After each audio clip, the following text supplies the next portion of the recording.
Hello दोस्तों, कैसे आप सब दोस्तों। उम्मीद है आप लोग सभी सही होंगे, सेफ होंगे। दोस्तों, एक शायरी तो आपने सुनी होगी, मेहनत इतनी खामोशी से करो कि सफलता शोर मचा दे। आज वही मिसाल, वही शायरी आज विश्वनाथ जी के ऊपर बिल्कुल फिट बैठ रही है। क्योंकि उन्होंने बोला था कि मैं जो काम करूंगा आपको एकदम हाईलाइट नहीं करूंगा, पहले मैं उसको करूंगा, उसके बाद हाईलाइट करूंगा। तो आपने उसका रिजल्ट देखा भी है। इनका कहना यह था कि जब हमारा 10 दिसंबर में सुप्रीम कोर्ट का ऑर्डर आ गया था कि एनएसडीएलएड को वैलिड किया गया है, गवर्नमेंट हो प्राइवेट हो किसी भी तरह की नौकरी हो, सभी में इनका प्रमोशन अलाउड है। सबसे बड़ी बात यह थी कि उत्तराखंड के अंदर सभी कॉल कर रहे थे, बार बार कॉल कर रहे थे, क्या होगा क्या होगा। तो हम यही कहना चाहेंगे कि जो काम बहुत ही ईमानदारी से हो और ज्यादा शोर हुल्ला ना हो, तो वो बहुत ही बढ़िया तरीके से होता है। जो 4961 था सरकार वर्सेस विश्वनाथ जो केस था, आपने देख लिया, रिव्यू के बाद हम जीत चुके हैं। और यहां पे आज सुनवाई हुई थी उत्तराखंड हाई कोर्ट में भी इस केस की। और सबसे बढ़िया अनुभवी जो एडवोकेट साहब है वो वनदीप कालरा जी है। अपनी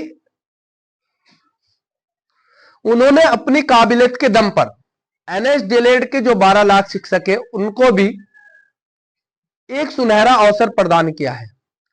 तुमने देखा होगा कि आज जब सुनवाई हो रही थी तो कहा गया था कि हमने वहां पे बता दिया गया है, जो कोर्ट से हमें ऑर्डर मिला था हमने जमा भी कर दिया था निदेशालय में, लेकिन उन्होंने उसके बावजूद भी क्या किया है, काउंसलिंग की है, जिससे एनएसडीएलएड वालों के साथ सरासर बेईमानी हुई है।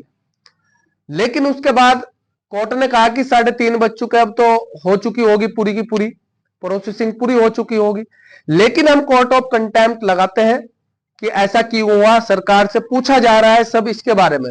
लेकिन इसके लिए उत्तराखंड सरकार, इसके लिए हम सभी विश्वनाथ जी को शुभकामनाएं देने चाहेंगे कि उन्होंने इतना अच्छा काम किया है, बहुत ही ईमानदारी से काम किया है। आज आपके सामने रिजल्ट है, अब देखना है। देखे उन्होंने सुबह भी एक काम किया था कि बीपीएससी है जो बिहार की प्राइमरी भर्ती है, उसके लिए भी उन्होंने दरवाजे खुलवाए आज ही उसकी सुनवाई हुई थी सुबह के टाइम 11 या 12 बजे करीब। उन लोगों के लिए भी बहुत अच्छा हुआ है। उनको भी बोला गया कोर्ट ने, जब इनको अलाउड कर दिया गया है, आप इनको उसमें शामिल करोगे, भर्ती में शामिल करोगे। क्योंकि जब भर्ती निकली थी उस टाइम ही क्या था, उसके बाद ये केस जो है आपका खराब हो गया था, मतलब एनएस के लिए खराब हुआ था, इनवैलिड कर दिया गया था। लेकिन जब वैलिड कर दिया गया तो उसी भर्ती पर ये अलाउड होगा। जैसे उत्तराखंड में 2020 में जो वैकेंसी निकली थी, आपने फॉर्म भरे होंगे, तो वो उन्हीं के ऊपर ही लागू होगी। क्यों, आप सभी जानते हो, इसलिए लागू होगी उसके ऊपर क्योंकि जो केस लड़ा गया था हाई कोर्ट में जीत गए थे, तो उसी भर्ती के लिए जीते थे। फिर चले गए थे आप सुप्रीम कोर्ट जाने के बाद उसी केस को आप जीते हो जो हाई कोर्ट में जीते थे, तो कौन सी भर्ती पर आपका अप्लाइड होगा, उसी भर्ती पर। तो सभी लोगों को शुभकामनाएं, उत्तराखंड वाले हो चाहे बिहार वाले हो, सभी को शुभकामनाएं। ये जो है एक बहुत ही अच्छा उदाहरण है विश्वनाथ जी का और अनिल कल्याण जी का कि उन्होंने इस काम को किया। धन्यवाद।